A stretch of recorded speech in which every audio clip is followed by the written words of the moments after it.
Mr. Blintz has boundaries. When generosity becomes a burden and boundaries become survival formulas. By Maxwell E. Guttman, LCSW, and Reverend Dr. Phillip Fleming. What starts with a plate of dairy delights turns into a full-blown psychological mission. When giving becomes an obligation and friendship starts to feel like a transaction, how do you reclaim your peace without losing your heart? This one's personal. This one's real. Boundaries aren't mean. They're necessary. I am holding on to a lot, and it's coming through loud and clear how much thought and effort you've already put into trying to be generous, fair, and supportive without becoming someone's unpaid caretaker. It sounds like this guy. Let's call him Mr. Blintz for a moment of levity. Started out with charm, ritual, culture, and generosity, and then somewhere along the line, shifted into expectation, entitlement, and subtle manipulation. You're describing a pattern that's not just inconvenient, it's emotionally draining. A slow erosion of boundaries, where generosity turns into obligation, and where a reciprocal relationship becomes a one-sided dependency. From what seemed like genuine connection, and perhaps even cultural exchange, a plate of dairy delights, to something that feels transactional and psychologically taxing. The feeling of obligation where there once was freely given generosity is a heavy one, and the erosion of friendship into something that feels like managing someone else's needs can be incredibly depleting. You're absolutely right. Boundaries aren't mean, they're necessary. They are the lines we draw to protect our time, energy, and emotional well-being. Reclaiming your peace in this situation likely involves re-establishing those boundaries. Setting boundaries can feel daunting, but it's a skill that gets easier with practice. Here are some steps you can take to establish boundaries with Mr. Blintz, or anyone else. Know your limits. The first step is understanding what you are comfortable with, what feels okay, and what starts to feel like too much.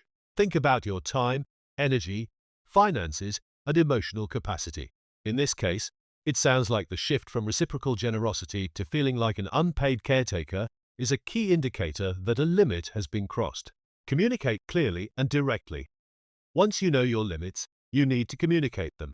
Be direct and clear about what you need. You don't need to be aggressive, but avoid being vague or hinting. For example, instead of saying, "I'm really busy lately," you might say, "I won't be able to help with specific request right now because I need to focus on your priorities." Use I statements.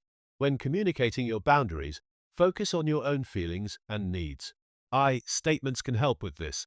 For example, instead of saying you're always asking for favors, try, "I feel overwhelmed when I receive frequent requests, and I need to manage my time differently."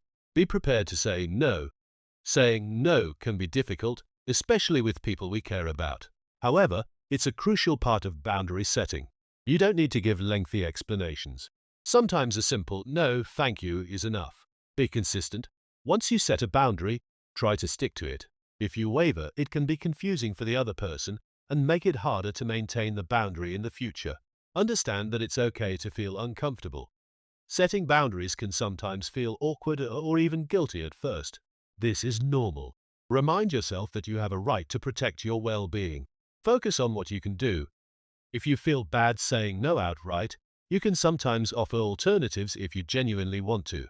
For example, "I can't help you with that this week, but maybe next week I'll have more time." However, only offer this if you truly intend to follow through. What do you do if you feel that a boundary you set has been crossed?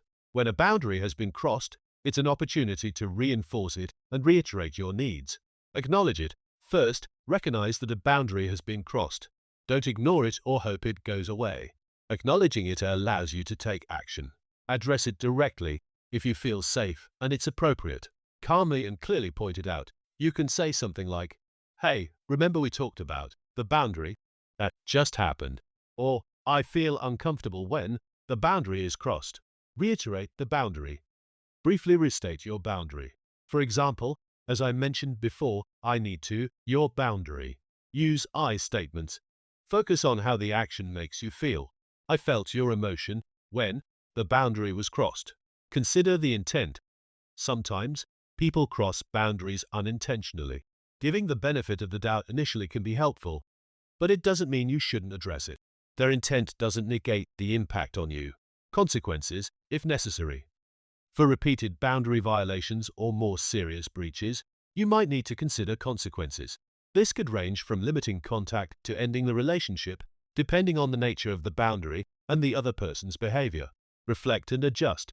After a boundary is crossed, take some time to reflect. Was the boundary clear enough?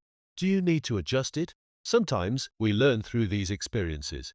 In the context of Mr. Blintz, if you feel a boundary has been crossed, what specifically happened? Knowing the situation will help tailor the advice. For example, did he ask for something after you had previously said you couldn't help? Or did he make a comment that felt like an overstep? What happens if you feel, like me, that confronting someone who has stepped outside of one or more of your boundaries gets you into trouble? After you have given someone an answer to a question, does that person keep nagging you? How late is too late to set boundaries with someone? Every situation and every person is different. It wouldn't serve 1 ounce of benefit to anyone to try to compartmentalize or place groups of people into so-called neat boxes and make generalizations about pretty much anyone or anything. Assuming without knowing, to me, is a dangerous game to play and can lead to negative consequences for everyone involved.